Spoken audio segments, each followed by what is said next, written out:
শুনিছো। হেল্ল'।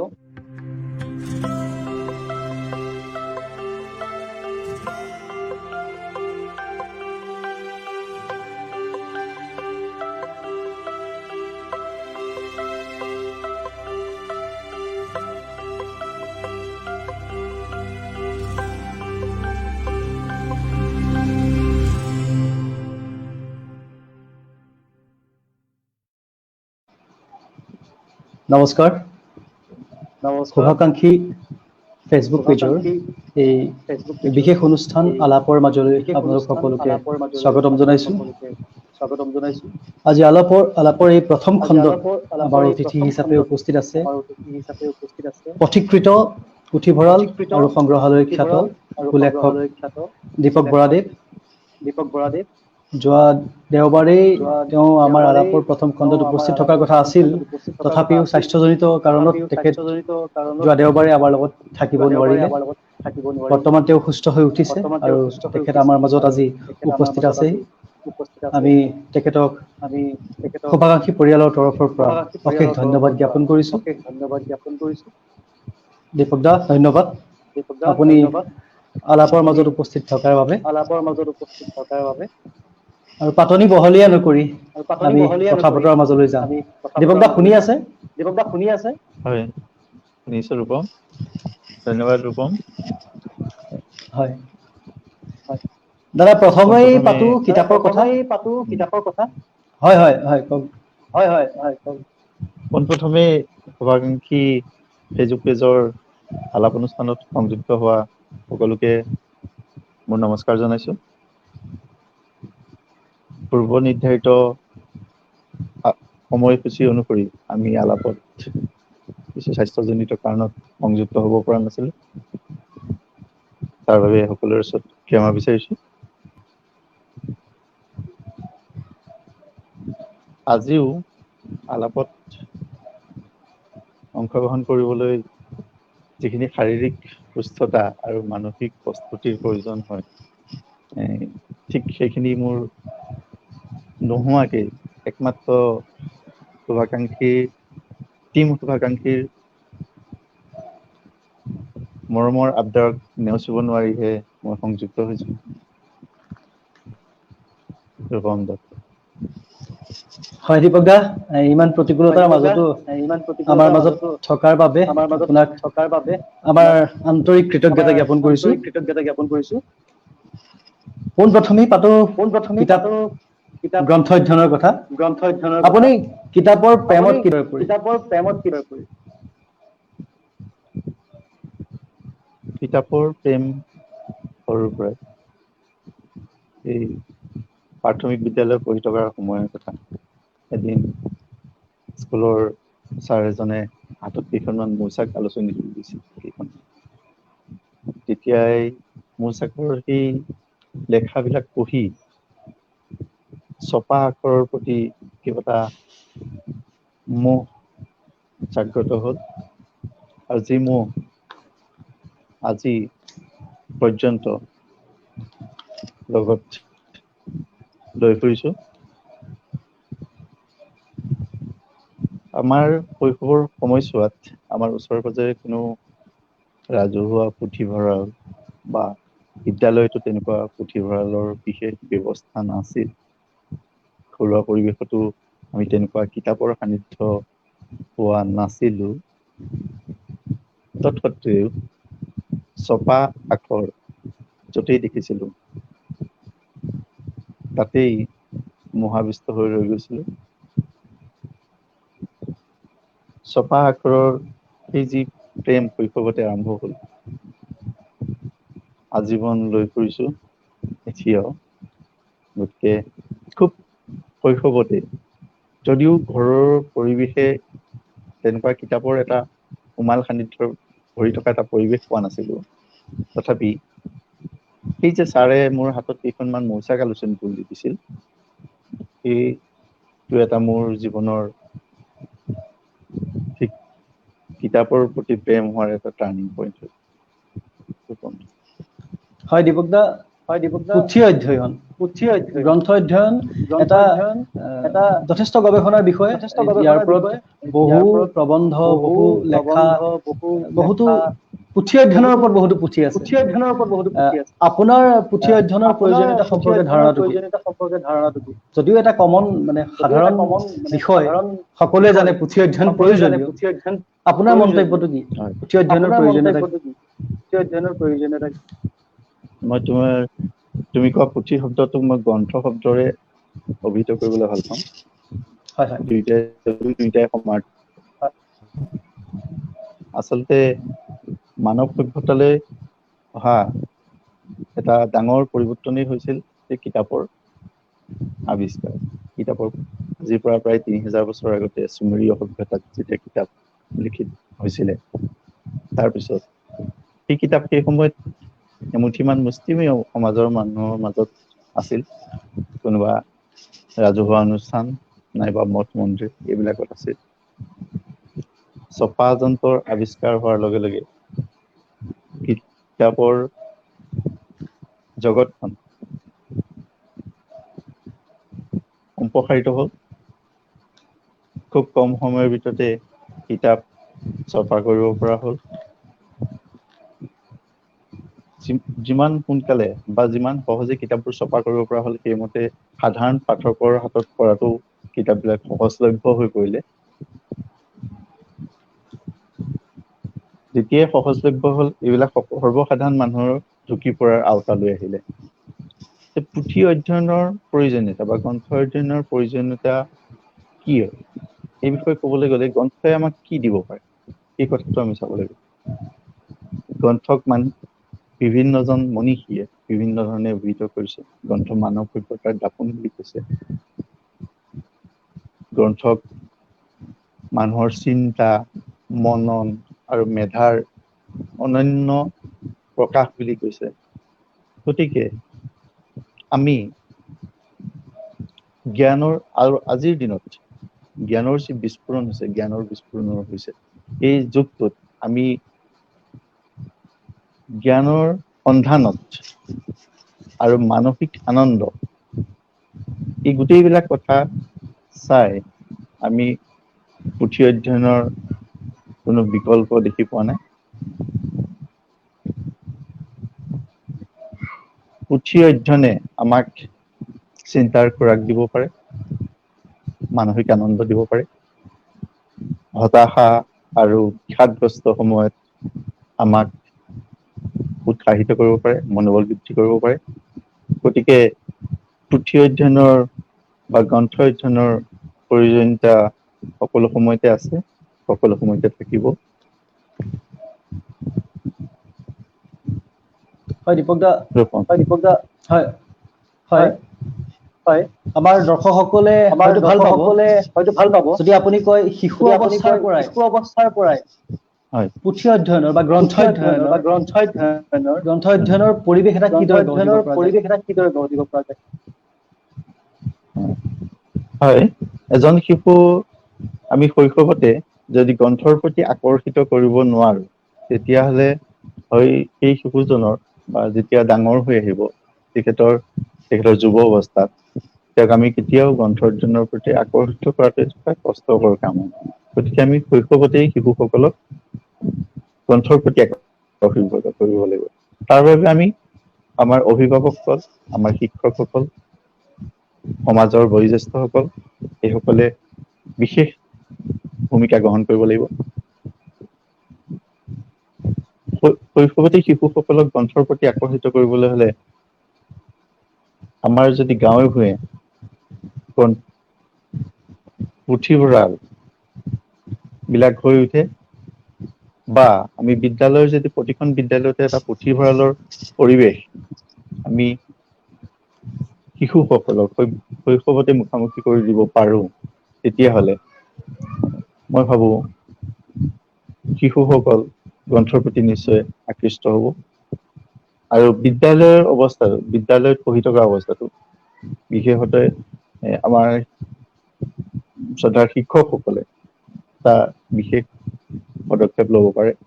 তেওঁলোকে পুথি অধ্যয়নৰ প্ৰয়োজনীয়তা কোনবিলাক পুথি পঢ়াৰ প্ৰয়োজন এই বিষয়ে তেওঁলোকক মাৰ্গদৰ্শন কৰিব পাৰে, তেওঁলোকক গাইড কৰিব পাৰে। কিন্তু ৰূপম দত্ত মই ক'বলৈ ভাল পাওঁ যে ইয়াৰ কাৰণে কিন্তু এজন শিশুক কোনবিলাক কিতাপ পঢ়াব লাগিব, কোনবিলাক কিতাপ পঢ়িবলৈ দিয়া প্ৰয়োজন হ'ব, এইবিলাকৰ কাৰণে যি আমাৰ সমাজ অভিভাৱকসকল বা বয়োজ্যেষ্ঠসকল বা বিদ্যালয়ৰ শিক্ষকসকল তেওঁলোকৰ এই কিতাপৰ প্ৰতি এটা ধাৰণা থাকিব লাগিব, বা তেখেতসকল নিজেও এটা কিতাপৰ প্ৰতি আকৃষ্ট হ'ব লাগিব।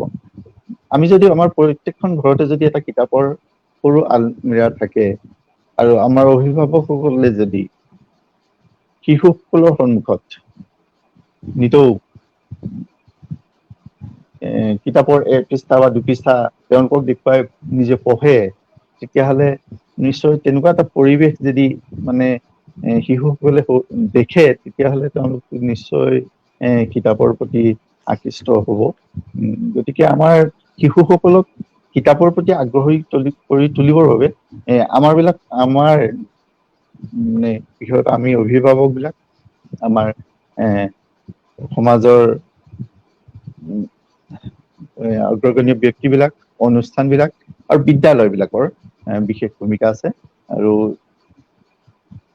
আমাৰ দায়িত্ব যদি আমাৰ যিটো ভূমিকা থাকিব লাগে সেইটো যদি আমি সঠিকভাৱে পালন কৰিব পাৰোঁ, নিশ্চয় শিশুসকলক আমি সৰুতে কিতাপৰ প্ৰেমত তেওঁলোকক পেলাব পাৰিম। আৰু কিতাপৰ প্ৰেমত যেতিয়া এবাৰ পৰিব, সেই মানুহ আৰু তেওঁ জীৱনলে সেইটো আৰু তেওঁ ত্যাগ কৰিব নোৱাৰিব। হয় দীপক দা, আপোনাৰ এই কথাই নিশ্চয় আমাৰ দৰ্শকসকলক উপকৃত কৰিব।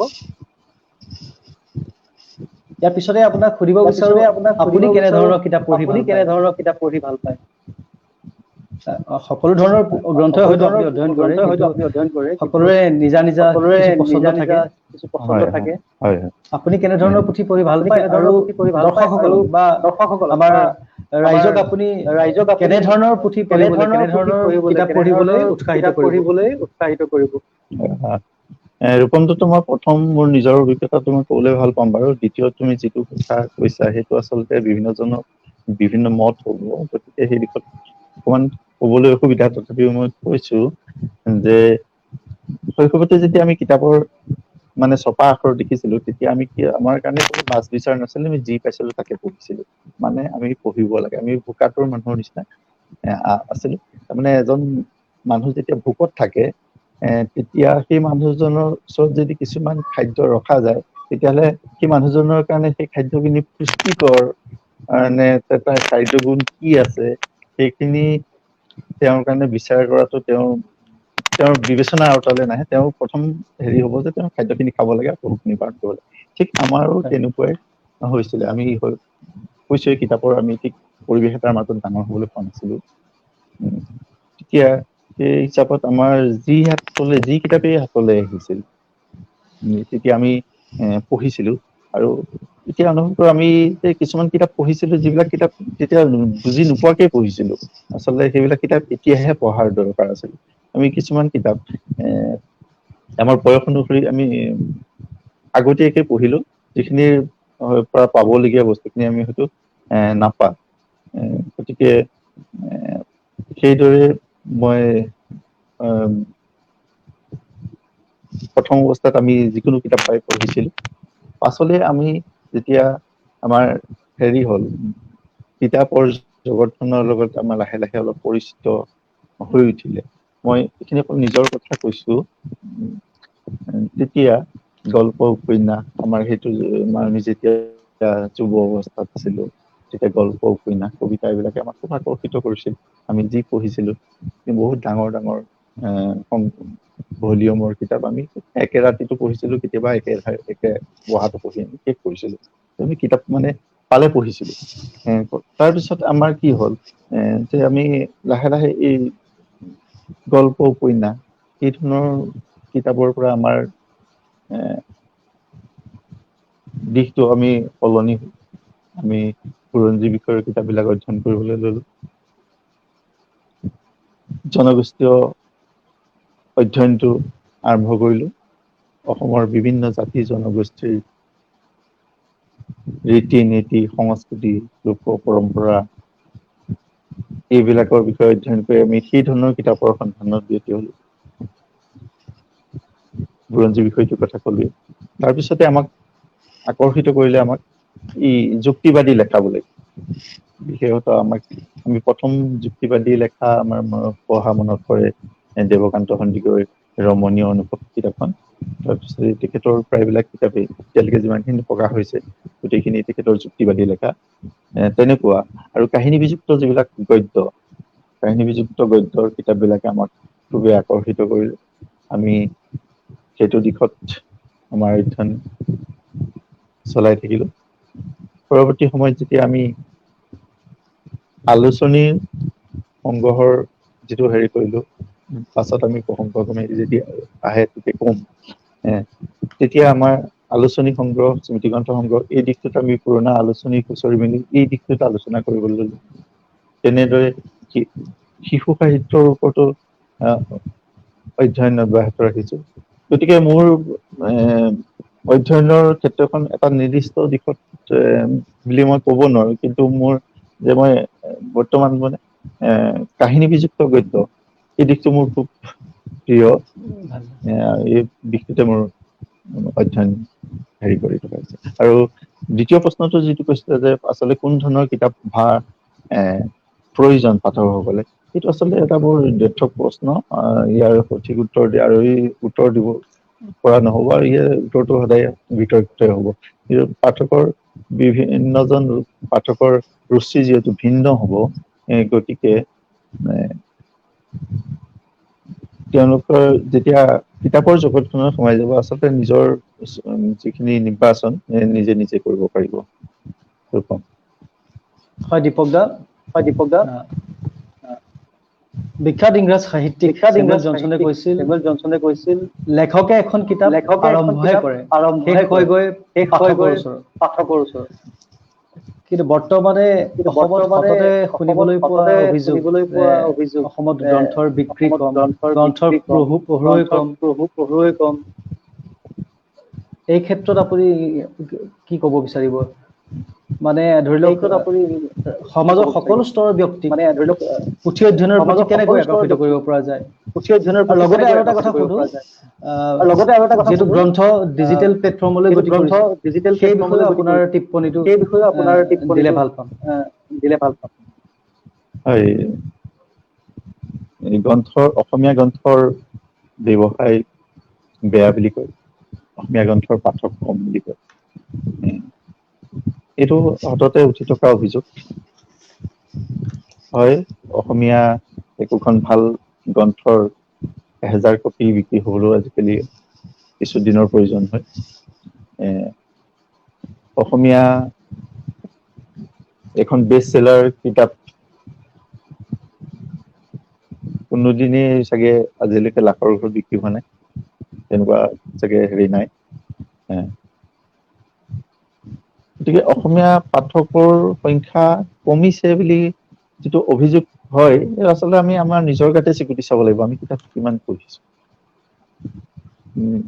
আমি নিজে কিমান কিতাপ পঢ়িছো, বা অসমীয়া ছপা গ্ৰন্থৰ জগতখনৰ খবৰ আমি কিমান ৰাখিছো, কিমান কিতাপ ছপা হৈছে। এইবাৰ নতুন গ্ৰন্থমেলাত, বা যোৱা গ্ৰন্থমেলাত কি কি নতুন কিতাপ পাঠকৰ মাজলৈ আহিলে, কোনখন কিতাপ চলিলে, কোনখন কিতাপে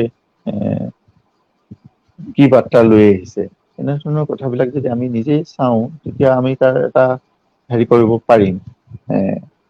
কিন্তু ক'ৰবাত এটা মোৰ পঢ়া সমীক্ষা মনত পৰিছে যে অসমীয়া ছপা গ্ৰন্থৰ সংখ্যাও কম বুলি কৈছিল। আমাৰ অসমীয়া ভাষা কোৱা মানুহ, ভাষা জনা মানুহ যিমান আছে, গতিকে প্ৰতিজন মানুহে যদি কিতাপ পঢ়ে, তেতিয়াহ'লে প্ৰতিটো বছৰত যিমান কিতাপ ছপা হয়, তাৰ বোলে প্ৰতিজন মানুহৰ ভাগত 4 পেজ মানহে পঢ়িব এবছৰ, 4 পৃষ্ঠা মানহে এজন মানুহৰ ভাগত পঢ়িব।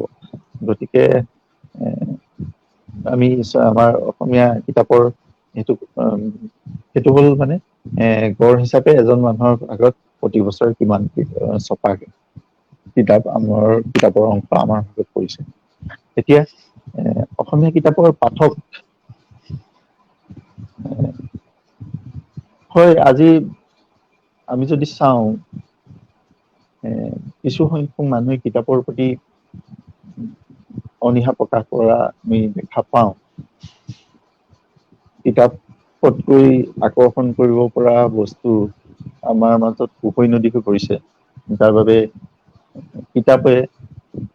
কিতাপক নেওচি আমি সেই দিশটোলৈ আমাৰ মানে মনটো গুচি গৈছে, যাৰ কাৰণে কিতাপ পঢ়াৰ মানুহৰ সংখ্যা কমিছে।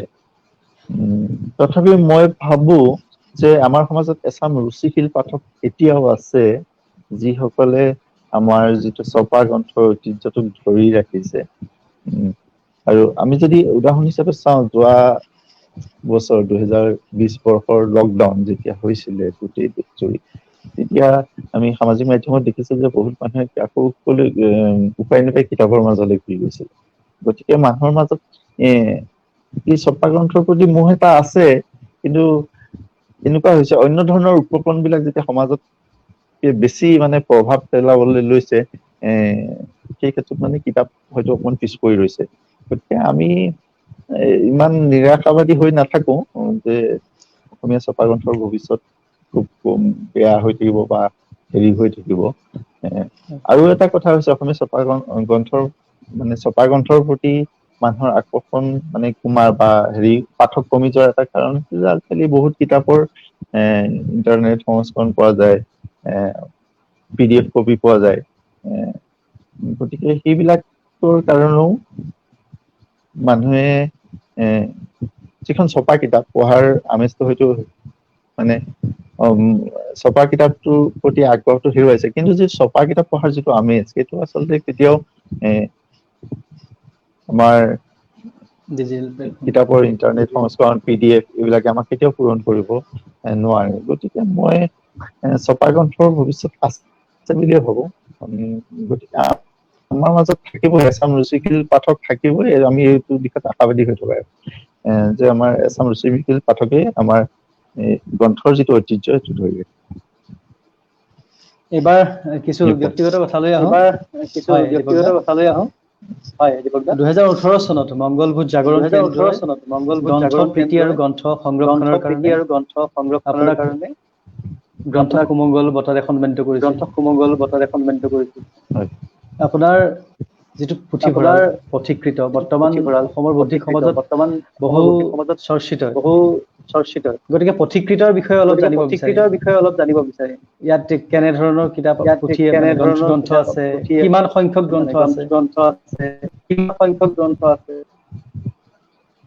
হয়, পথিকৃত আচলতে যেতিয়া মই মোৰ হাতলৈ কিতাপ বিলাক আহিছিলে, তেনেকে যে এটা পদ্ধতিগতভাৱে এটা কিবা কৰা যাব, এই প্ৰথম অৱস্থাত এইবিলাক কোনো কথা মনলৈ অহা নাছিল। পথিকৃত মোৰ এই মুহূৰ্তত মানৱ সন্তান, পথিকৃত পুথিভঁৰাল আৰু সংগ্ৰহালয় একেলগে। পথিকৃতত মই অসমৰ বিভিন্ন ঠাইৰ পৰা প্ৰকাশিত বিভিন্ন উপলক্ষত প্ৰকাশিত স্মৃতিগ্ৰন্থবিলাক সংৰক্ষণৰ ব্যৱস্থা কৰিছো। অসমীয়া ভাষাত প্ৰকাশিত আলোচনীবিলাক, সকলোবিলাক আলোচনী পথিকৃতত সংগ্ৰহ আৰু সংৰক্ষণ কৰাৰ ব্যৱস্থা কৰিছো। একেদৰে ছপা গ্ৰন্থ, অসমীয়া ছপা গ্ৰন্থবিলাক আছে বিভিন্ন বিষয়ৰ। পথিকৃতৰ জৰিয়তে মই অসমীয়া ছপা গ্ৰন্থৰ এটা ঐতিহ্যক ধৰি ৰাখিবলৈ যত্ন কৰিছো। পথিকৃতে সকলো ধৰণৰ গ্ৰন্থ, সকলো আলোচনী আৰু অসমৰ বিভিন্ন ঠাইৰ বিভিন্ন অনুষ্ঠান প্ৰতিষ্ঠানৰ যিবিলাক স্মৃতিগ্ৰন্থ বিভিন্ন উপলক্ষত প্ৰকাশ পায়, মুখপত্ৰ, এইবিলাক সংৰক্ষণৰ ব্যৱস্থা কৰিছো। ৰূপম, তোমাক জনাবলৈ ভাল পাম যে পথিকৃতত মোৰ গৃহ জিলা লখিমপুৰৰ পৰা প্ৰকাশিত, লখিমপুৰ জিলাৰ পৰা প্ৰকাশিত প্ৰায় হাজাৰৰ অধিক অকল স্মৃতিগ্ৰন্থ, লখিমপুৰ জিলাৰ ঐতিহ্যক ধৰি ৰখা হাজাৰৰ অধিক স্মৃতিগ্ৰন্থ মই লখিমপুৰ জিলাৰে ইয়াত সংগ্ৰহ কৰিবলৈ সক্ষম হৈছোঁ। তেনেকৈ অসমৰ বিভিন্ন ঠাইৰ স্মৃতিগ্ৰন্থ বিলাক ইয়াত ৰাখিছোঁ। তাৰ সংখ্যা 2000ৰ অধিক হ'ব। তেনেদৰে অসমীয়া গ্ৰন্থ, গল্প, উপন্যাসৰ পৰা ধৰি যিবিলাক কাহিনী বিযুক্ত গদ্য, বিভিন্ন লেখকৰ যিবিলাক ৰচনাৱলী, যিবিলাক আলোচনী পূৰ্বে প্ৰকাশিত হৈ এটা যুগৰ সৃষ্টি কৰি গৈছে, যেনে আবাহন যুগ, ৰামধেনু যুগ, জোনাকী যুগ, সেই গোটেইবিলাক আলোচনীৰ একত্ৰ সংকলন বিলাক পুথিগৃহত সংৰক্ষণ কৰি ৰাখিছোঁ। অসমৰ বিভিন্ন জাতি জনগোষ্ঠীৰ লোক সংস্কৃতি, ঐতিহ্য, ইতিহাস, তেওঁলোকৰ পৰম্পৰা, এইবিলাক প্ৰকাশ পোৱা বিভিন্ন ধৰণৰ গ্ৰন্থ পুথিগৃহত সংৰক্ষণ কৰি ৰখা হৈছে। পুথিগৃহত যোৱা 20 বছৰ অসমীয়া ভাষাত প্ৰকাশিত বিহু বিষয়ক আৰু পূজা বিষয়ক সকলোবিলাক বৃহৎ সংকলন আকাৰে যিবিলাক প্ৰকাশ পায়, বিশেষ সংকলন, সেইবিলাক সংৰক্ষণ কৰা হৈছে। আৰু প্ৰায় 70ৰো অধিক অসমীয়া ভাষাত প্ৰকাশিত অভিধান পুথিগৃহত সংৰক্ষণ কৰি ৰখা হৈছে। শেহতীয়াকৈ পুথিগৃহত সংযোজন হৈছে কৃষ্ণকান্ত ৰাজ্যিক মুক্ত বিশ্ববিদ্যালয়ৰ প্ৰকল্প অসম শিশু সাহিত্য কোষ। সেই শিশু সাহিত্য কোষৰ 41টা খণ্ড শেহতীয়াভাৱে পুথিগৃহত সংযোজন হৈছে। এনেধৰণৰ বিভিন্ন ধৰণৰ কিতাপ আছে। প্ৰায় 3000ৰো অধিক অসমীয়া গ্ৰন্থ, 500ৰ অধিক ইংৰাজী বিষয়ক গ্ৰন্থ, তাৰপিছত তোমাৰ 10,000ৰো অধিক আলোচনী, প্ৰায় 3000 মান স্মৃতি গ্ৰন্থ। এনেদৰে পুথিগৃহ এতিয়া কিবা এটা ৰূপ লবলৈ সক্ষম হৈছে। আৰু পুথিগৃহত অসম বুৰঞ্জী বিষয়ক এতিয়ালৈকে প্ৰকাশিত আমি প্ৰায়বিলাক গ্ৰন্থই ৰাখিবলৈ যত্ন কৰিছোঁ। হয় হয়, দৰ্শকসকলক জনাব বিচাৰো যে দৰ্শকসকলক লখিমপুৰৰ জনাব পথাৰী বিচাৰো পাহাৰৰ যে সুসন্তান লখিমপুৰৰ পথাৰী দীপক পাহাৰৰ বৰাদেৱ সুসন্তান পেছাত দীপক বৰাদেৱ ডাক বিভাগত পেছাত কৰ্মৰত ডাক আৰু বিভাগত কৰ্মৰত পুথিগৃহৰ বৰ্তমানৰ আৰু ঠিকনা পুথিগৃহৰ বৰ্তমানৰ লখিমপুৰৰ ঠিকনা উত্তৰ লখিমপুৰ চহৰৰ উত্তৰ এটি লখিমপুৰ ভাড়াঘৰ। চহৰৰ এটি এতিয়াও ভাড়াঘৰ। দীপকদাৰ এতিয়াও পুথিগৃহে দীপকদাৰ এটি স্থায়ী পুথিগৃহে ঠিকনা পোৱা এটি নাই। স্থায়ী ঠিকনা পোৱা নাই। হয়তো দীপকদা হয়তো দীপকদা পুথিগৃহৰ পুথিগৃহৰ পিছলৈ নতুন মানে পিছলৈ ভৱিষ্যত নতুন পৰিকল্পনা, ভৱিষ্যত পুথিগৃহক লৈ আৰু পৰিকল্পনা, অন্য পুথিগৃহক লৈ কিবা আৰু পৰিকল্পনা? অন্য কিবা পৰিকল্পনা? পুথিগৃহক স্থায়ীকে স্থাপন কৰাটোৱে মোৰ এই মুহূৰ্তত লক্ষ্য। এটা স্থায়ী গৃহ লখিমপুৰ টাউনৰ ভিতৰতে পুথিগৃহৰ বাবে এটা স্থায়ী গৃহ ঠিক কৰা, আৰু হয় পুথিগৃহ, পুথিভঁৰাল আৰু সংগ্ৰহালয় যিটো হৈ আছে তাৰ লগত সংযোজন কৰা পুথিভঁৰাল, সংগ্ৰহালয় আৰু গৱেষণাগাৰ, এইখিনি হয় সংযোজন হ'ব। সেইটোৱে পৰিকল্পনা। পৰৱৰ্তী সময়ত গৱেষকসকলৰ পৰৱৰ্তী যথেষ্ট সময়ত সুবিধা হ'ব। গৱেষকসকলৰ যথেষ্ট সুবিধা হ'ব। হয়, তোমাক জনাবলৈ ভাল পাম যে এতিয়াও অন্ততঃ প্ৰতিদিনে গড়ে দুজনকৈ, অতি কমেও দুজন, গড় হিচাপত দুজনকৈ ব্যক্তিয়ে পুথিগৃহৰ পৰা উপকৃত হৈ আহিছে, পুথিগৃহৰ পৰা তথ্য গ্ৰহণ কৰি আহিছে। সেইখিনি নিশ্চয় যিসকলে পুথিগৃহৰ পৰা উপকৃত হৈ আছে, তেখেতসকলে বিভিন্ন মাধ্যমত বিভিন্ন জেগাত সেইখিনি স্বীকাৰ কৰিছে, তেখেতসকলৰ লেখাত উল্লেখ কৰিছে। গতিকে এই মুহূৰ্তত যদিও পুথিগৃহে স্থায়ী এটা গৃহৰ অভাৱ অনুভৱ কৰি আছে বা আনুষ্ঠানিকতা সম্পূৰ্ণ কৰিব পৰা নাই, তথাপিও এই মুহূৰ্তত পুথিগৃহৰ পৰা বিভিন্ন স্তৰৰ লেখা মেলা কৰা লোকসকল পুথিগৃহৰ লগত পুথিগৃহৰ পৰা তথ্যৰ সন্ধান কৰি আছে। হয়। ৰূপম। দীপকদা, দীপকদা, কিতাপ নপঢ়াৰ বাবে কিতাপ মানুহৰ নপঢ়াৰ বাবে মানুহৰ বিভিন্ন ধৰণৰ কথা, অজুহাত, বিভিন্ন ধৰণৰ কথা, অজুহাত, সময়ৰ অভাৱ। সময়ৰ অভাৱ। মই ইতিমধ্যে কৈছো যে মই দীপক বৰাদেৱ ইতিমধ্যে কৈছো যে দীপক বৰাদেৱ ডাক বিভাগত ডাক কৰ্মৰত। বিভাগত গতিকে কৰ্মৰত। দীপকদাৰ কাৰ্যালয়ৰ যথেষ্ট মানে কৰ্মসূচিৰ কাৰণেও দিনত যথেষ্ট সময় খৰচ কৰিবলগীয়া হয়। দিনত যথেষ্ট সময় খৰচ কৰিবলগীয়া হয়। আৰু দীপকদাৰ পৰিবাৰ আৰু পুত্ৰ কন্যা সৈতে এটা সুন্দৰ পৰিয়াল আছে, গতিকে পৰিয়ালকো যথেষ্ট সময় দিব লগা হয়। পৰিয়ালকো যথেষ্ট সময় দিব লগা হয়। আৰু ইমান এটা বৃহৎ পুথিভঁৰাল গঢ় দিবলৈ যাওঁতে যথেষ্ট আৰ্থিকভাৱেও যথেষ্ট ত্যাগ স্বীকাৰ কৰিবলগীয়া হৈছে। গতিকে দুয়োটা প্ৰশ্ন একেলগে কৰিছো যে আপুনি সময় আৰু অৰ্থ দুয়োটাৰ ভাৰসাম্যতাটো কেনেকৈ বজাই ৰাখিছে পুথি পঢ়াক লৈ? ৰূপম, তুমি ক'লা যে এটা মোৰ কৰ্মব্যস্ত সূচী আছে, কৰ্মসূত্ৰে মই এটা খুব ব্যস্ততাপূৰ্ণ বিভাগত কৰ্মৰত। গতিকে মোৰ সময়টো বহুত কমেই হয়। তথাপি এই যে সময় নাই বোলা কথাটো যে কয় গ্ৰন্থৰ কাৰণে সময়, কিতাপ পঢ়িবলৈ সময়, এইটো মই ভাবো এটা অজুহাতহে আমাৰ নিজক ফাঁকি দিয়াত অজুহাত মই ভাবো।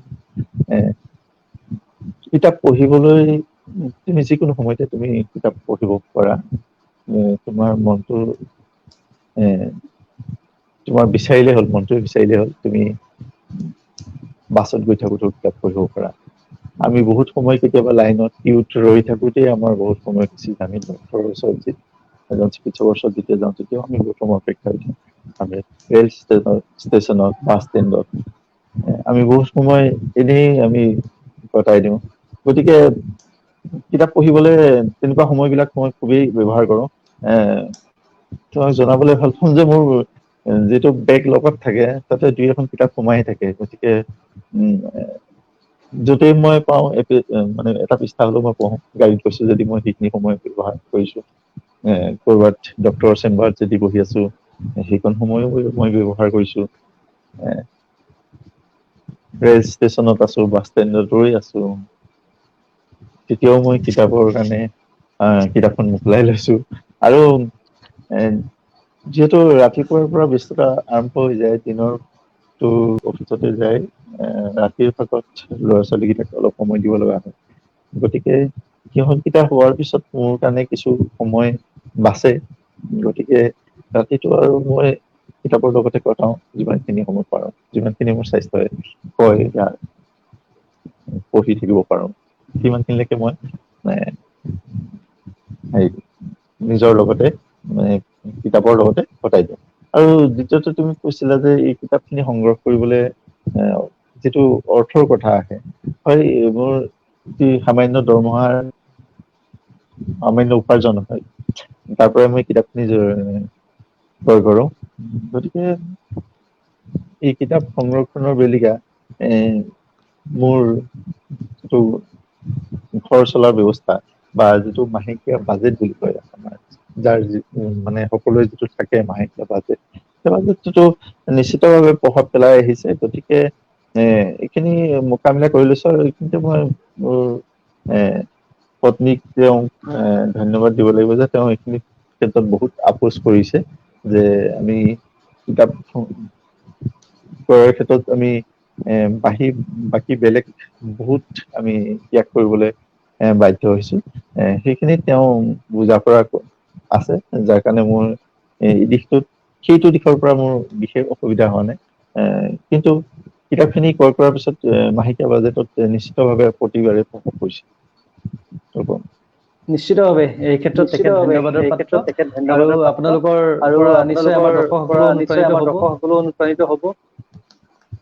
এবাৰ দীপক দা আপোনাৰ নিজৰ প্ৰকাশিত গ্ৰন্থ দুখনৰ বিষয়ে আহো। আপোনাৰ মুখেৰে শুনিম। আপোনাৰ প্ৰথমখন গ্ৰন্থ 2007 চনত প্ৰকাশ হৈছিল। হয়। আৰু তাৰ পৰা আহি সুদীৰ্ঘ 13 বছৰৰ পিছত 2020 চনত আপুনি দ্বিতীয়খন গ্ৰন্থ প্ৰকাশ কৰিছে। ইয়াৰ কাৰণ ইমান দীঘলীয়া এটা বিৰতিৰ কাৰণ। আৰু গ্ৰন্থ দুখনৰ বিষয়েও জনাব আমাৰ দৰ্শকসকলক। আপোনাৰ মুখেৰে জানিলে ভাল হ'ব। হয়। 2007 বৰ্ষত মোৰ প্ৰথমখন প্ৰবন্ধ সংকলন প্ৰকাশ হৈছিল। নাম আছিল উচ্চাকাংক্ষা, জীৱনৰ সঞ্জীৱনী সুধা, নগ্নতা ইত্যাদি। সেই সংকলনখনত মই মহাবিদ্যালয়ৰ ছাত্ৰ অৱস্থাত যিবিলাক প্ৰবন্ধ লেখা মেলা কৰিছিলোঁ।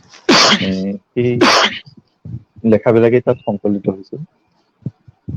তাৰপিছতো সুদীৰ্ঘ বছৰ নিজৰে এখন কিতাপ পঢ়াৰ কোনো পৰিকল্পনা কৰা হোৱা নাছিলে, যদিও সেই মাজৰ সময়খিনিত ইতিমধ্যে বাতৰি কাকত, আলোচনী, বিভিন্ন স্মৃতি গ্ৰন্থ বা কিছুমান সম্পাদিত গ্ৰন্থত যদিও মই 200তকৈ অধিক প্ৰবন্ধ লিখিছিলো এই গোটেই সময়ছোৱাত, যে 2007 চনৰ পৰা 2020 চনৰ ভিতৰত, তেতিয়ালৈকে মই নিজাকে এখন কিতাপ আৰু এখন দ্বিতীয়খন কিতাপ পঢ়াৰ কথা ভবা নাছিলো। বহুবিলাক কথা মানে চিন্তা কৰিব। লেখা মেলা কামটো মোৰ বৰ নিয়মীয়া নহয়, সেইটো মোৰ হেৰি নহয়। মই তাতকৈ পঢ়ি থাকিবলৈ বেছি ভাল পাওঁ লেখা মেলা কৰাতকৈ। মই পঢ়িবলৈ ভাল পাওঁ। আৰু লেখা মেলা কৰিবলৈ কি হয়, যেতিয়াই মই কিবা এটা লিখিবলৈ লওঁ, সেই বিষয়টোৰ ওপৰত অধ্যয়ন কৰিবলৈ বহি মই ভাবো যে মই দেখোন আৰু বহুত পঢ়িবলৈ আছে, গতিকে সেইটো লেখা মোৰ দ্বাৰা নহব। তেতিয়া সেই বিষয়টো সোমাই থাকোতে মোৰ আকৌ লেখাটো নুঠেগে। 2020 বৰ্ষত মই জ্যোতিপ্ৰসাদ আগৰৱালা শীৰ্ষক এখন জীৱনী গ্ৰন্থ, বিশেষত কিশোৰ উপযোগী, লিখি উলিয়ালো।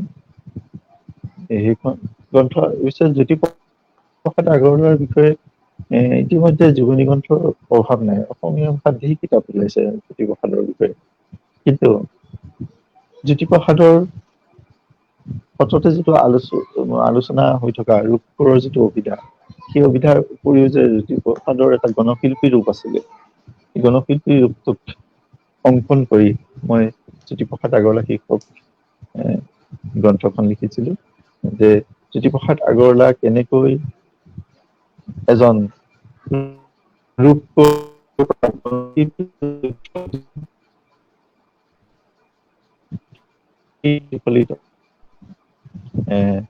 লিখিছিলো 2020 বৰ্ষত প্ৰকাশিত হৈছিল। আৰু তাৰ মাজৰ সময়ত মোৰ কিতাপ পঢ়াৰ পৰিকল্পনাটো সেইটোৱে, আৰু মই মানে সাহস হোৱা নাছিল যে মোৰ দৰে নামনাচ মানুহ এজনৰ কিতাপ কোনে পঢ়িব, প্ৰকাশ কৰিব, এনে ধৰণৰ কথা বহুত আহে। গতিকে নিজাকৈ কিবা এটা সংকলন কৰাৰ সাহস কৰা আৰু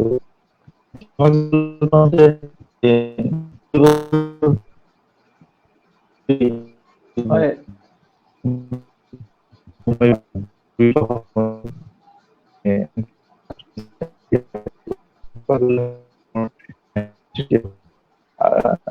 হয় দীপক দা, আপোনাৰ মাতটো কিছু ভাগি আহিছে।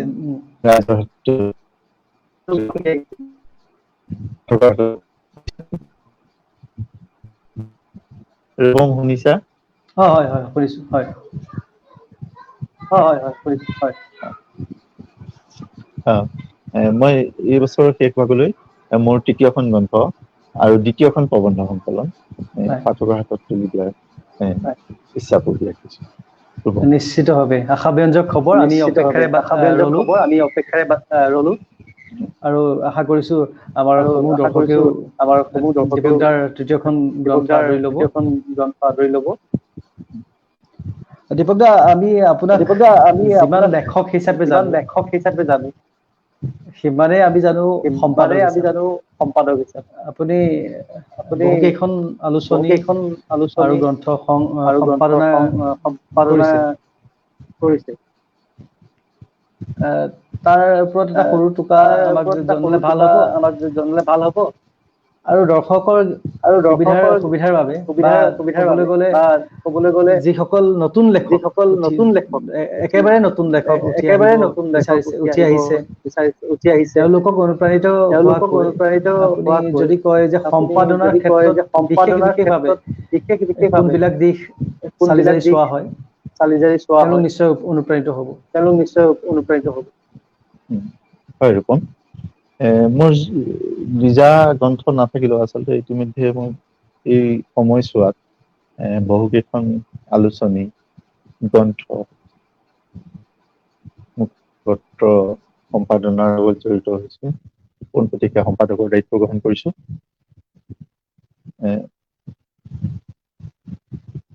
সম্পাদনাৰ কামটো মোৰ খুব প্ৰিয়। মই লিখাত আনৰ লেখা এটা পঢ়ি সেই লেখাটো সম্পাদনা কৰি উলিওৱা যিটো আমেজ, সেইটো মই বেলেগ কিবা কামত বিচাৰি পোৱা নাই। গতিকে সম্পাদনাৰ কামটো মোৰ খুব প্ৰিয়। এই মুহূৰ্ততো মই জনাবলৈ পাই তোমাক ভাল পাইছো যে 3খন গ্ৰন্থৰ সম্পাদনাৰ কাম চলি আছে। তাৰে এখন খুব সোনকালেই পাঠকৰ হাতত তুলি দিবলৈ যত্ন কৰিম মোৰ নিজৰ ঠাইখনক লৈ। গতিকে সম্পাদনাৰ ক্ষেত্ৰত সততে মই মোৰ নিজৰ ব্যক্তিগত অভিজ্ঞতাৰ পৰা মানে ক'বলৈ ভাল পাইছো। বৰ তাত্ত্বিক কথা মই ক'ব নোৱাৰিম যে সম্পাদনাৰ ক্ষেত্ৰত সম্পাদকৰ নিজা এটা সম্পাদনাৰ ৰীতি থাকিব লাগিব। সম্পাদকজন মনত ৰাখিব লাগিব যে সম্পাদকজন সংকলক নহয়, তেওঁ সম্পাদক। গতিকে তেওঁ নিজা এটা ৰীতি থাকিব লাগিব। তেওঁ কোনটো মানদণ্ডৰে তেওঁ লেখাবিলাক বিচাৰিছে, তেওঁৰ সম্পাদকজনৰ ভাষা জ্ঞান থাকিব লাগিব, বাক্য গাঁথনি বা তেনে ধৰণৰ কথাবিলাকৰ যিবিলাক দিশ, সেইবিলাকৰ প্ৰতি তেওঁ চকু দিব লাগিব। আমি মন কৰো সম্পাদনাৰ ক্ষেত্ৰত আমি মন কৰিছো যে আমাৰ লেখা মেলা কৰি থকা বহুত সংখ্যক লোকেই লেখা আৰু লিখনি দুইটাকে সমাৰ্থক হিচাপে ব্যৱহাৰ কৰে। গতিকে এই লেখা আৰু লিখনি, আমি লেখাটোকে বহু লেখা মেলা কৰি থকাকে লিখনি হিচাপে কয়। আচলতে সেইটো যে এটা শুদ্ধ নহয়, তেনেকুৱা ধৰণৰ সৰু সৰু ভুল বিলাকো আচলতে এইটো সৰু ভুল নহয়, ই ডাঙৰ ভুলেই। এনে ধৰণৰ ভুল বিলাকো সম্পাদকজনে তেওঁ হেৰিয়াত আহিব লাগিব, তেওঁ এইবিলাক চাব লাগিব। সম্পাদকজনৰ ব্যাকৰণৰ জ্ঞানটোতো লাগিবই, তথাপি তেওঁ আৰু সমসাময়িক কথাবিলাকো তেওঁ অলপ নখ দৰ্পণত থাকিব লাগিব। আৰু যে সম্পাদক এজনে এইটো কথাও লক্ষ্য কৰিব লাগিব, বহু বিলাক প্ৰবন্ধত যিবিলাক তথ্যৰ উদ্ধৃতি হয়, সেই তথ্যৰ উদ্ধৃতি বিলাকৰ তথ্যৰ শুদ্ধতাৰ প্ৰতিও সম্পাদক এজন সচেতন হোৱা দৰকাৰ। গতিকে আচলতে উদ্ধৃতি বিলাক সদায় প্ৰথম উৎসৰ পৰা উদ্ধৃত হৈছে নে নাই, এই কথাটো মনোযোগ দিব লাগিব। আমি কি হয়, বহুত লেখাত বহুত আমাৰ লেখা মেলা কৰি থকা মানুহে কি কৰে, যে তথ্যবিলাক দ্বিতীয় উৎস, তৃতীয় উৎস, চতুৰ্থ উৎসৰ পৰা লয়। তাৰমানে কোনোবাই লেখাটো তথ্য বেলেগ এটা মানে অৰিজিনেল খনৰ পৰা ললে আৰু সেই তেওঁৰ লেখাত ব্যৱহাৰ কৰিলে, কিন্তু দ্বিতীয়জন লেখকে কি কৰিছে যে এইটো লেখাৰ পৰাহে লৈছে, প্ৰথম উৎসলে তেওঁ যোৱাই নাই। গতিকে এনেকুৱা ক্ষেত্ৰত কেতিয়াবা বাক্য গাঁথনিৰ ভুল হ'ব পাৰে, শব্দগত ভুল হ'ব পাৰে, বা চন তাৰিখৰ পৰা ধৰি যিবিলাক তথ্য থাকে সেইবিলাক ভুল হ'ব পাৰে। গতিকে এজন সম্পাদকে সেইবিলাক লক্ষ্য কৰাটো প্ৰয়োজন হৈ পৰে। গতিকে সম্পাদক এজনে সেইবিলাক লক্ষ্য কৰিব লাগিব। মই আকৌ কওঁ যে সম্পাদক এজন সংকলক নহয়, অকল সংকলকৰ কাম কৰিলে সম্পাদক হ'ব নোৱাৰে। সম্পাদকজনৰ নিজা ৰীতি লাগিব, তেওঁ নিজা তাৰ দৃষ্টিভংগী থাকিব লাগিব। গতিকে আমাৰ বহুত এই মুহূৰ্তত আমাৰ আলোচনী বা আমি স্মৃতিগ্ৰন্থ নিজেও সংৰক্ষণ কৰি আমি দেখিছো যে বহু ক্ষেত্ৰত সম্পাদকজন আচলতে সংকলকহে হয়। সম্পাদনাটো তাত শূন্য হৈ থাকে, সংকলকৰ হেৰিটোহে আমি দেখা ভূমিকা পাওঁ। গতিকে এনেকে ভূমিকাটোহে দেখা পাওঁ। গতিকে সম্পাদকৰ ভূমিকাটো তাত নাথাকে, গোটেই লেখাখিনি সংকলন কৰি দিয়া নিচিনাহে। মানে আমি ব্যক্তিগতভাৱে দেখি থকা বহু আমাৰ হাতলৈ অহা স্মৃতিগ্ৰন্থৰ ক্ষেত্ৰত, বিশেষকৈ স্মৃতিগ্ৰন্থৰ ক্ষেত্ৰত এইটো কথা ক'ব পাৰি। কিন্তু এইখিনিতে আৰু এটা খুব প্ৰশ্ন কম উদয় হয় আৰু দীপক দা। এটা প্ৰশ্ন উদয় হয় দীপক দা। হয় ৰূপম। সম্পাদনাৰ মেজত চালি জাৰি চাবলৈ যাওঁতে, সম্পাদনাৰ মাজত গুণগ্ৰন্থৰ চালি জাৰি মানদণ্ডৰ চাবলৈ ক্ষেত্ৰত যাওঁতে, গুণগ্ৰন্থৰ চাবলৈ মানদণ্ডৰ ক্ষেত্ৰত যাওঁতে চাবলৈ যাওঁতে বহু ক্ষেত্ৰত নতুন, বহু একেবাৰে ক্ষেত্ৰত নবীন নতুন একেবাৰে লেখকক নবীন নিৰুৎসাহিত কৰা লেখকক হয় নেকি নিৰুৎসাহিত কৰা হয় নেকি কিছুমান ক্ষেত্ৰত? কিছুমান ক্ষেত্ৰত? হয়, সেইটো কথা ঠিক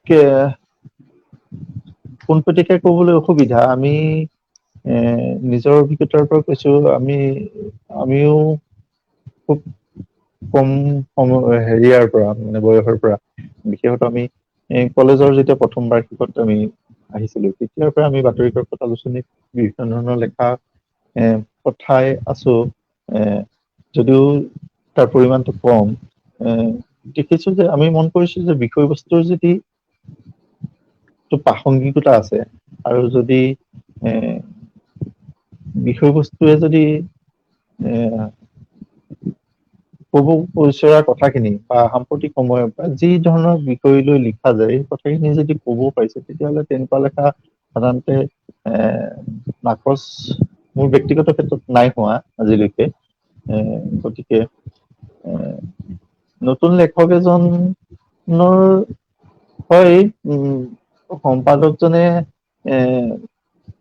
নতুন লেখকসকলক উৎসাহিত কৰাৰ নামতে কিছুমান হেৰি লেখাও প্ৰকাশ পাব যিবোৰ মানে ধৰি লওক তাৰ গুণগত মান সম্পাদকজনৰ মনঃপূত হোৱা নাই তেনেকুৱা লেখাও প্ৰকাশ কৰিব কেৱল নতুন লেখকজনক উৎসাহিত কৰাৰ স্বাৰ্থতে তেনেকুৱা কথাও ঠিক মানি লবলৈ বৰ সহজ নহয় কথা অসুবিধা হয় হয় ৰূপম। নিশ্চয় দৰ্শকসকলে সম্পাদনাৰ ক্ষেত্ৰত দীপকদাৰ মন্তব্যৰ পৰা যথেষ্ট উৎসাহিত হ'ব বিশেষকৈ নতুন আমাৰ উঠি অহা নতুন লেখকসকল তেওঁলোকে নিশ্চয় কিছু অনুপ্ৰেৰণা পাব দীপকদা আপুনি লেখক হিচাপে পৰিচয় দি ভাল পায় নে সম্পাদক হিচাপে নাই আপোনাৰ পুথিকৃত গ্ৰন্থকৃতৰ যিটো সুকীয়া পৰিচয় সেইটো কথাটো সুকীয়াই কিন্তু আপুনি লেখক হিচাপে পৰিচিত হলে ভাল পাব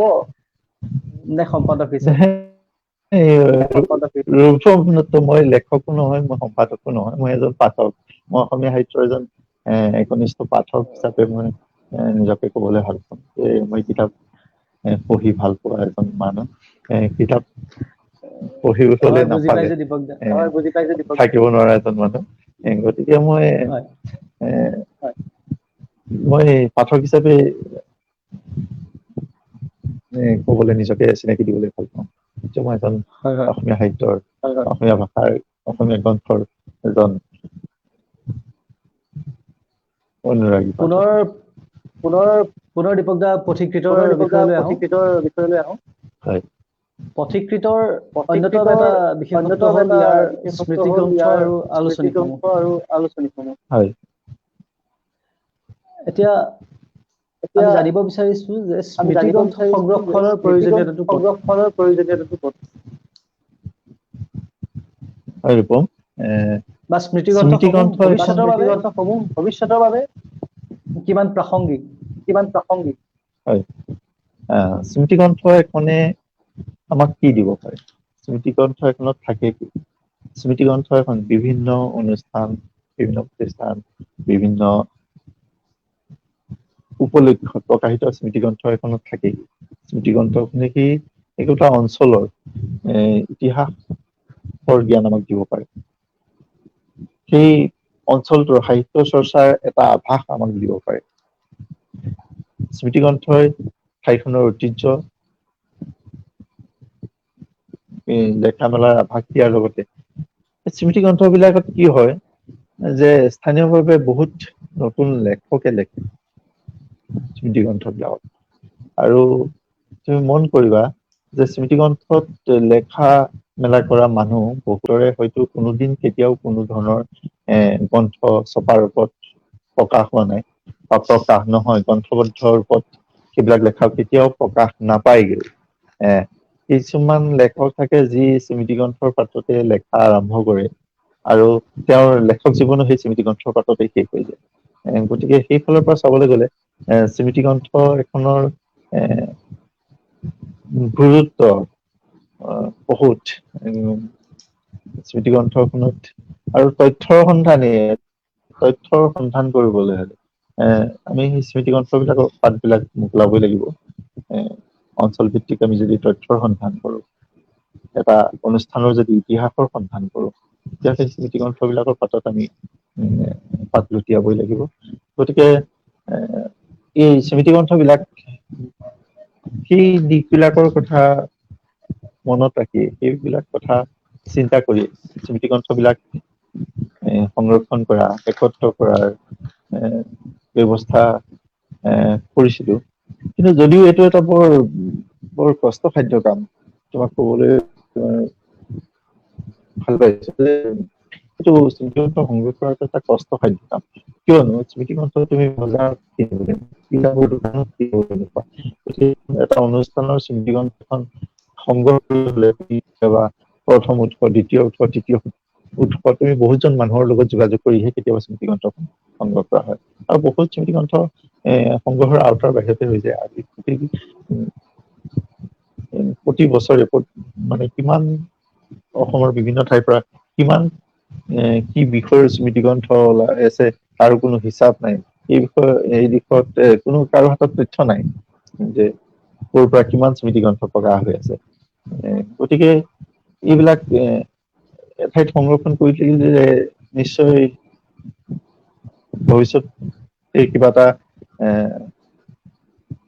পোৱা যাব, তেনেকুৱা এটা মনোভাৱ অহাৰ কাৰণে স্মৃতিগ্ৰন্থবিলাক সংৰক্ষণ কৰিবলৈ লৈছিলো। কিন্তু বৰ কষ্টসাধ্য কামটো। স্মৃতিগ্ৰন্থৰ তুমি যোগাযোগ সম্ভৱ কৰি অসমৰ ইমূৰৰ পৰা সিমূৰলৈ প্ৰকাশ হৈ স্মৃতিগ্ৰন্থবিলাক যোগাযোগ কৰি সংগ্ৰহ কৰি অনা, এইটো এটা বৰ কষ্টসাধ্য। হয়, আপুনি অসমৰ বিভিন্ন অঞ্চলৰ পৰা কিদৰে সংগ্ৰহ কৰে বিভিন্ন স্মৃতিগ্ৰন্থসমূহ? অঞ্চলৰ পৰা কিদৰে আপোনাৰ সংগ্ৰহ হাততো কৰে স্মৃতিগ্ৰন্থৰ লখিমপুৰক বাদ দি আপোনাৰ হাততো বিভিন্ন স্মৃতিগ্ৰন্থৰ জিলাৰে লখিমপুৰক বাদ যথেষ্ট দি সংখ্যক স্মৃতিগ্ৰন্থৰ সংগ্ৰহ আছে। যথেষ্ট সংখ্যক স্মৃতিগ্ৰন্থৰ সংগ্ৰহ আছে। তুমি জানা তুমি নিজেই কৈছিলা মই ডাক বিভাগত কৰো, গতিকে ডাক বিভাগৰ মই গোটেই অসম মণ্ডলত মানে গোটেই অসম চাৰ্কুলত মোৰ যথেষ্ট সংখ্যক বন্ধু বান্ধৱ আছে। অসমৰ বিভিন্ন জেগাত মোৰ যথেষ্ট সংখ্যক শুভাকাংক্ষী আছে। তেওঁলোকৰ জৰিয়তে স্মৃতিগ্ৰন্থবিলাক সংগ্ৰহ কৰা হয়। আৰু এই নিৰ্দিষ্ট বিষয়ৰ বা নিৰ্দিষ্ট অনুষ্ঠানৰ যে স্মৃতিগ্ৰন্থখন যে প্ৰকাশ পাইছে, সেই তথ্যটো মোৰ প্ৰথমতে মোৰ বাতৰি কাকতৰ পৰা সংগ্ৰহ কৰোঁ। গতিকে মই বাতৰি কাকত যেতিয়া 2-3খন বাতৰি কাকত নিয়মীয়াকৈ যেতিয়া মই ৰাখোঁ, গতিকে বাতৰি কাকত বিলাকৰ যিবোৰ স্থানীয় পৃষ্ঠাৰ বাতৰিবোৰ মই বিশেষ অকল এই বস্তুবোৰে বিচাৰি পাওঁ যে ক'ত গ্ৰন্থ উন্মোচন হৈছে, ক'ত স্মৃতিগ্ৰন্থ উন্মোচন হৈছে, বা কেতিয়াবা লেখা বিচাৰি যিবোৰ বিজ্ঞাপন দিয়ে স্মৃতিগ্ৰন্থৰ বাবে, তেতিয়াই মই সেই বিজ্ঞাপনত দিয়া যোগাযোগ নম্বৰবোৰ তেতিয়াই ৰাখি থৈ পৰৱৰ্তী সময়ত তেওঁলোকৰ লগত যোগাযোগ কৰোঁ। কোনোবাই সঁহাৰি জনায়, কোনোবাই হয়তো জনাবলৈ অসুবিধা পায়। গতিকে অসুবিধা পালেও আমাৰ কবলৈ একো নাথাকে। যিসকলে সঁহাৰি জনায়, বহুত সংখ্যকৰ ডাক খৰচ বহন কৰোঁ, মূল্য পৰিশোধ কৰোঁ। কিছুমানে আগ্ৰহী হয় এখনৰ জেগাত দুখন পঠায়। গতিকে এনেদৰেই স্মৃতিগ্ৰন্থবিলাক সংগ্ৰহ কৰা হয়। হয়, দীপক দা, আমাৰ অনুষ্ঠান যথেষ্ট দীঘলীয়া হৈ আহিছে। আমি লাহে লাহে শেষৰ ফালে আহিব ধৰিছো। এইখিনিতে আমি দৰ্শকৰ দুই এটা মন্তব্য, আপোনালৈ প্ৰশ্ন আহিছে। অচিন্ত বৰা আৰু লক্ষ্মী মিশ্ৰ মহোদয়ে একেধৰণৰ কথাই কৈছে যে শিশুসকলক সৰুৰে পৰা মোবাইলৰ সলনি কিতাপ কিদৰে তুলি দিব পৰা যায়। তাৰমানে তেওঁলোকে অভিযোগ কৰিছে যে বৰ্তমান দেখা যায় যে ল'ৰা ছোৱালীবোৰক সৰুৰে পৰাই হাতত মোবাইলটো তুলি দিয়া হয়, এই ভ্ৰাম্যভাসটো। গতিকে ইয়াৰ যিটো কুপ্ৰভাৱ বা ইয়াক কিদৰে কিতাপেৰে আপুনি হয়, ৰূপম দত্ত, এইটো এটা বৰ এজন দুজনৰ সমস্যা নহয়, আচলতে এই সময়ত সকলোৰে সমস্যা বুলি ক'ব লাগিব। ব্যক্তিগতভাৱে মোৰো কেতিয়াবা তেনেকুৱা হৈছে যে মোৰ দুটা সন্তানক মই কেতিয়াবা মোবাইলৰ পৰা টানি কিতাপৰ মাজলৈ আনিবলৈ কোনোবা মুহূৰ্তত মই চাগে ব্যৰ্থ হৈ গৈছো। সততে বিশেষত এই মোবাইলে আমাৰ শিশুসকলৰ মনোযোগতক বৰ বেলেগ ধৰণে আকৰ্ষণ কৰিছে। মোবাইলৰ পৰা শিশুসকলক আঁতৰাই আনি গ্ৰন্থৰ প্ৰতি আকৰ্ষিত কৰিবলৈ আমি কি কৰিব লাগিব? মই নিজৰ ফালৰ পৰাই কৈছো যে আমি নিজেও কিতাপ মোকলাই ল'ব লাগিব সিহঁতক দেখুৱাই আচলতে দেখুৱাই মই প্ৰথম আগত কৈছিলো যে আমি যদি আমাৰ ঘৰত যদি কিতাপেৰে পৰিপূৰ্ণ এটা প্ৰত্যেকখন ঘৰতে এটা কিতাপেৰে পৰিপূৰ্ণ আলমিৰা থাকে আৰু আমি যদি অভিভাৱকসকলে তেওঁলোকক দেখুৱাই নিজেও কিতাপ এখন হাতত তুলি লওঁ আৰু তেওঁলোককো তাৰ মানে ভাগ দিওঁ তেতিয়াও তেওঁলোকক কিতাপৰ প্ৰতি আকৰ্ষিত কৰিব পৰা হ'ব আৰু শিশুসকলৰ মনোযোগতো সাধাৰণতে ছবি আৰু কাহিনী এইবিলাকে বিশেষ আকৰ্ষণ কৰে সেইকাৰণে অসমীয়া ভাষাটো এনেকুৱা কমিক্স জাতীয় কিতাপ প্ৰকাশ পায় আলোচনী প্ৰকাশ পায় তেনেকুৱা আলোচনী যদি প্ৰথম ভাগত প্ৰথম তেওঁলোকৰ হাতত তুলি দিবলৈ যত্ন কৰা যায় মই নিজৰ অভিজ্ঞতাৰ পৰা কৈছো মোৰ ল'ৰাটোৰ ক্ষেত্ৰত মই প্ৰথম অৱস্থাত কিতাপৰ প্ৰতি আকৰ্ষিত কৰিবলৈ তাৰ ক্ষেত্ৰত কিছুমান এই ৰংমন আলোচনীখন খুলি দিছিলো তাৰপিছত ৰংমনৰ কাহিনীবোৰ তাক পঢ়োৱাওতে এনেকুৱা হৈ গৈছিল যে কেতিয়াবা মই পঢ়ি যাওঁতে যদি কোনোবা এটা বাক্য এৰি গৈছিলো তেতিয়াহ'লে তাৰে মনত হৈ গৈছিল যে নাই এইটো কাহিনীটো ভুল হৈছে বা এনেকুৱা এইখিনি থাকি গৈছে গতিকে সেই তেনেকে যেতিয়া এটা ৰংমন পঢ়ি তাৰ এটা নিচা বহিলে কিতাপৰ প্ৰতি তেতিয়া মই তাক সেই আলোচনীখন ৰংমন আলোচনীখন হঠাতে বন্ধ কৰি দিলো বন্ধ কৰি দি তাৰ হাতত অন্য শিশু আলোচনী সঁফুৰা মুখ ফুটা এই আলোচনীবোৰ তুলি দিলো তেনেকৈ মানে প্ৰথম কিতাপৰ মোবাইলৰ পৰা এৰুৱাব পাৰিম কিন্তু এতিয়া এনেকুৱা হৈছে যে যোৱা 2 বৰ্ষত অনলাইন শিক্ষাৰ নামত আমি শিশুটোক মানে মোবাইলটো হাতত তুলি দিবলৈ বাধ্য হৈছো নিশ্চিতভাৱে অকমান অসুবিধাৰ সকলো অভিভাৱকে সন্মুখীন হৈছে হয় এইবাৰ গ্ৰন্থৰ পৃথিৱীৰ বাহিৰৰ এটা প্ৰশ্ন আপুনিও যুৱ চামৰে প্ৰতিনিধি আপোনাৰ আপুনিও বৰ্তমান নবীন চামৰে প্ৰতিনিধি বুলি কৈছো সততে দেখা যায় অসমীয়া সমাজত বুলি নহয় সমাজৰ বিভিন্ন ক্ষেত্ৰত দেখা যায় সামাজিক কামেই হওক সাংস্কৃতিক কামেই হওক বা সাহিত্যৰ কথাই হওক যিকোনো ধৰণৰ অসফলতা বা বিপৰ্যয়ৰ ক্ষেত্ৰত কোন ছাত্ৰেই সমাজৰ যুৱ চামক দোষী সাব্যস্ত কৰা হয় মই কোৱা নাই মই ক'ব বিচৰা নাই যে যুৱচাম ধোৱা তুলসী পাত কিন্তু বহু ক্ষেত্ৰত মানে সামাজিক অৱক্ষয়ৰ গোটেই ব্যৱস্থাটো যুৱ চামকে অকলশৰীয়াকৈ প্ৰয়োজনাধিকভাৱে দোষী সাব্যস্ত কৰা যেন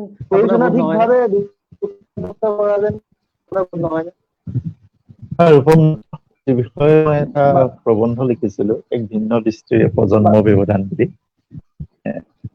তাত মই লিখিছিলো যে হয় আমাৰ সততে অভিযোগৰ আঙুলিটো যুৱ সমাজৰ প্ৰতি আহে যুৱ শৃংখলতাৰ বিষয়ে আহে যুৱ শৃংখলতা বুলি কওঁ আমি প্ৰজন্ম ব্যৱধান আমি নতুনসকলে পুৰণি চামক সন্মান নকৰো বা তেওঁলোকক অনুকৰণ নকৰো তেওঁলোকৰ আদৰ্শ আমি গ্ৰহণ নকৰো এনেকুৱা ধৰণৰ অভিযোগবোৰ আমাৰ যুৱ চামৰ ওপৰত আহি থাকে কিন্তু আমি যদি ওলোটা ধৰণে চাওঁ আমি যুৱ চামক প্ৰভাৱিত কৰিব পৰাকৈ আমাৰ অগ্ৰজসকলে আমাক এই আদৰ্শৰ বাট এটা দেখুৱাব পাৰিছে নাই তেনেকুৱা ধৰণৰ প্ৰশ্ন যদি আমি কৰো তেতিয়াও চাগে আমি উত্তৰটো বৰ সঠিককে নাপাম যে তেওঁলোকে আমাক সঠিক মাৰ্গদৰ্শন এটা কৰিব পাৰিছে আচলতে প্ৰজন্মৰ ব্যৱধানটো যুগে যুগে থাকি আহিছে সেই ৰামায়ণৰ দিনৰ পৰা আহিছে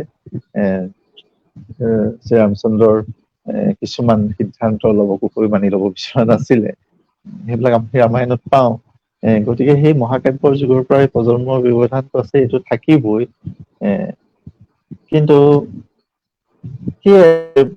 আমি কোনো সময়তে ধোঁৱা তুলসী পাত নহয় গতিকে যুৱ শৃংখলতাৰ বিষয়ে কৰিবলৈ আলোচনা কৰিবলৈ গলে সেই সময়ত আমি যুৱ শৃংখলা আমি অগ্ৰজসকলৰ শৃংখলতাও আলোচনা কৰিব লাগিব গতিকে এইটো এটা বৰ বিতৰ্কিত বিষয়। কিন্তু সততে আঙুলিটো অকল যুৱ সমাজৰ প্ৰতি তোৱাই থকাটো ময়ো বৰ সঠিক হৈছে বুলি নাভাবো। হয়, ধন্যবাদ। ইতিমধ্যে দীপক দা আমাৰ নিৰ্ধাৰিত সময়ো পাৰ হৈ গৈছেগৈ। আপোনাৰ শাৰীৰিক অসুস্থতাৰ মাজতো আপুনি ইমানখিনি সময় আমাক দিয়াৰ বাবে প্ৰথমে শুভাকাংক্ষীৰ তৰফৰ পৰা পুনৰবাৰ আপোনাক কৃতজ্ঞতা জ্ঞাপন কৰিছোঁ। আৰু আশা কৰিছোঁ আপোনাৰ ত্যাগ কষ্টৰে যি পুথিকৃত একক গ্ৰন্থ বিপ্লৱৰ আপুনি সূচনা কৰিছে, তাৰ পৰা আমাৰ দৰ্শকসকল অনুপ্ৰাণিত হ'ব। হয়। আৰু বিদায় লোৱাৰ আগতে শেষ আপোনাক আৰু এটা প্ৰশ্ন সুধো। আমাৰ এই অনুষ্ঠানটো যে আলাপ, এনেধৰণৰ অনুষ্ঠানৰ পৰা আপুনি সমাজৰ বা দৰ্শকসকলৰ কিবা যোগাত্মক উপকাৰ মানে কিবা উপকাৰ হ'ব বুলি আপুনি ভাবেনে? আপোনাৰ নিজা অভিমতটো। ৰূপম দত্ত, মই টিম শুভাকাংক্ষীক ধন্যবাদ জনাইছো মোক এইখন সুযোগ দিলে ক'বলে। আচলতে কিবা তাত্ত্বিক কথাৰে মই দৰ্শকসকলক আকৃষ্ট কৰিব পাৰিছো বুলি মই নিজেও নাভাবো। কিয়নো চিন্তাৰ গভীৰতা আৰু মোৰ যি অধ্যয়নৰ ব্যাপকতা, তাৰ যিখিনি সীমাবদ্ধতা, সেইখিনিক লৈ মই সদায় সচেতন। একমাত্ৰ টিম শুভাকাংক্ষীৰ মৰমৰ আবদাৰক নেওচিব নোৱাৰি মই আলাপ অনুষ্ঠানত উপস্থিত হলো। তাৰ বাবে টিম শুভাকাংক্ষীক মই ধন্যবাদ জনাইছো। এই ধৰণৰ আলাপ অনুষ্ঠানে নিশ্চিতভাৱে দৰ্শকসকলক উপকৃত কৰিব বুলি মই ভাবিছো। কিন্তু ব্যক্তিগতভাৱে মোৰ এই আলাপৰ পৰা, মই উপস্থিত থকা অনুষ্ঠানটোৰ পৰা দৰ্শকসকল যদি কিঞ্চিত মানুহ উপকৃত হয় বা কিবা এটা চিন্তাৰ খোৰাক পায়, তেতিয়াহ'লে মই ভাবিম যে মই নিজেও ধন্য হৈছো। গতিকে দৰ্শকসকলক বহুত বেছি কিবা তাত্ত্বিক বা দাৰ্শনিক কথা কৈ মই আপ্লুত কৰিব পৰা নাই, তাৰ বাবে মই ক্ষমা মাগিছো। আৰু পুনৰবাৰ টিম শুভাকাংক্ষীলৈ ধন্যবাদ জ্ঞাপন কৰিছো। হয়, ধন্যবাদ দীপক দা। আপোনাৰ লগতে দৰ্শকসকলকো জনাও যে শুভাকাংক্ষীয়ে খুব সোনকালে কিতাপ পঢ়াৰ এটা নতুন প্ৰকল্প সমগ্ৰ অসমজুৰি আৰম্ভ কৰিবলৈ গৈ আছে। আৰু সমূহ দৰ্শকক আজি এই আলাপ অনুষ্ঠানত প্ৰথম খণ্ডত হৈ যোৱা কাৰিকৰী কিছুমান বিসংগতিৰ বাবে আমি ক্ষমা প্ৰাৰ্থনা মাগিছো। আৰু লগতে জনাও যে আলাপৰ পৰৱৰ্তী খণ্ডত উপস্থিত থাকিব অসমৰ বিশিষ্ট অভিনেতা শংকৰজ্যোতি ৰাজখোৱা। আৰু অহা বুধবাৰে আমি আলাপৰ বুধবাৰেও এটা খণ্ড ৰাখিম বুলি সিদ্ধান্ত লৈছো। আৰু অহা বুধবাৰে আমাৰ মাজত থাকিব গুৱাহাটী বিশ্ববিদ্যালয়ৰ সহকাৰী অধ্যাপক ডক্টৰ দেৱাশীষ শইকীয়া। গতিকে আপোনালোক সকলোৱে আমাৰ আলাপ অনুষ্ঠান উপভোগ কৰি থাকিব। আৰু আপোনালোকে আজিৰ অনুষ্ঠানটি চাই কেনে পালে আমাক মন্তব্য কৰি জনাব। আৰু লগতে পথিকৃতভাৱে আপোনালোকৰ অঞ্চলৰ কোনো আলোচনী, স্মৃতিগ্ৰন্থ বা কোনো দুৰ্লভ গ্ৰন্থ আপুনি পথিকৃতত সংৰক্ষণ কৰিবলৈ দিব বিচাৰিলে আমাৰ লগত যোগাযোগ কৰিব পাৰে। আমি দীপক দাৰ লগত কথা হৈ পথিকৃতলৈ আগবঢ়াই পঠিয়াম। দীপক দা, পুনৰবাৰ ধন্যবাদ জনাইছো। আৰু আজিৰ আলাপৰ প্ৰথম অনুষ্ঠানৰ পৰা আমি বিদায় জনাইছো।